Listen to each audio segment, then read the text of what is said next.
Welcome back, everybody, to our Insurance 101 series. Here recently, during the last few episodes, we've been talking about the claim settlement process.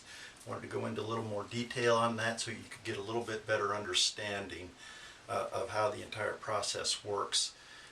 When we're talking about the contents of a home, there's basically two types of personal property.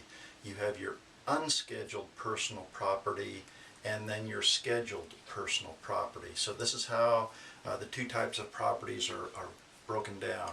Now, your scheduled personal property that many of you can relate to are things that you have specific additional insurance on, such as jewelry, fine arts, guns, musical instruments, could be golf clubs. There's any number of items that you can get scheduled.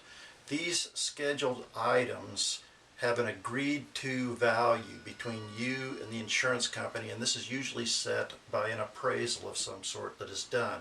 So the insurance company knows exactly what they're insuring and exactly how much they're insuring it for. So these are placed as a schedule on your declaration sheet by the insurance company.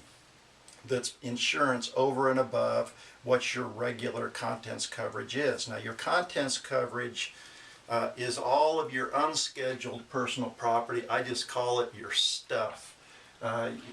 Your stuff, when you're filing a claim for your personal property in a large loss situation, the insurance company wants you to be very detailed as far as what it is, model number, serial number, and they also say they want to know what the actual cash value is. And a lot of people wonder, why do they want that much detail? I thought they were going to replace all of my stuff. Here's the reason why. The insurance company can settle with you on an actual cash value basis or on a replacement basis. Now, there's a big difference between the two. Let's say, worst case scenario, your home burns down and it's just flat out gone. You've got, let's say, $150,000 worth of contents coverage. The question is, doesn't the insurance company just write me out a check for $150,000 so I can go replace my stuff? The answer is no, they do not. First of all, you have to prove that you actually had $150,000 worth of contents. We've discussed this in previous sessions. But there's a second element that comes into play. They want to know the actual cash value that they can start out so that they know that the original check that they're going to write you is for the actual cash value, because you have a couple of options. You could take the cash and decide, I'm not going to replace my stuff. I'm just going to take the cash, I'm going to abandon the home, and I'm going to leave. If that's the case, the insurance company does owe you money for your stuff, but they only owe you the actual cash value as the settlement on your claim. The only time the replacement comes into play is if you actually go out and replace what you lost. This is where it becomes very important to know what it is, because you need to be able to bring your receipts back to the insurance company proving that you replaced those items by items. So you have to have a very detailed listing of what those items were in the first place in order for the insurance company to keep track of what you're replacing.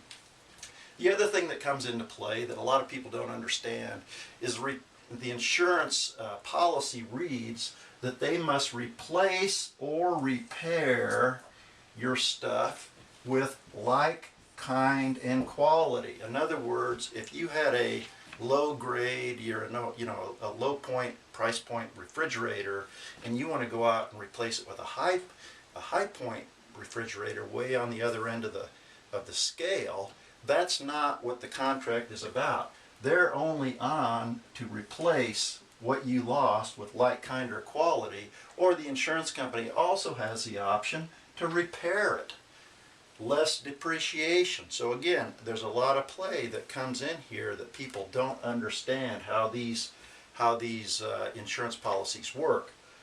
The insured's responsibility is to keep records, photos, receipts, and any other proof you have, such as appraisals, of what you actually own, so that if you ever do get down to filing a claim, you will have all of this information, which will make it much easier to file the claim. In other words, You need to be keeping a contents inventory up to date so that if this ever happens to you, it will be a much easier process to settle the claim with your insurance company.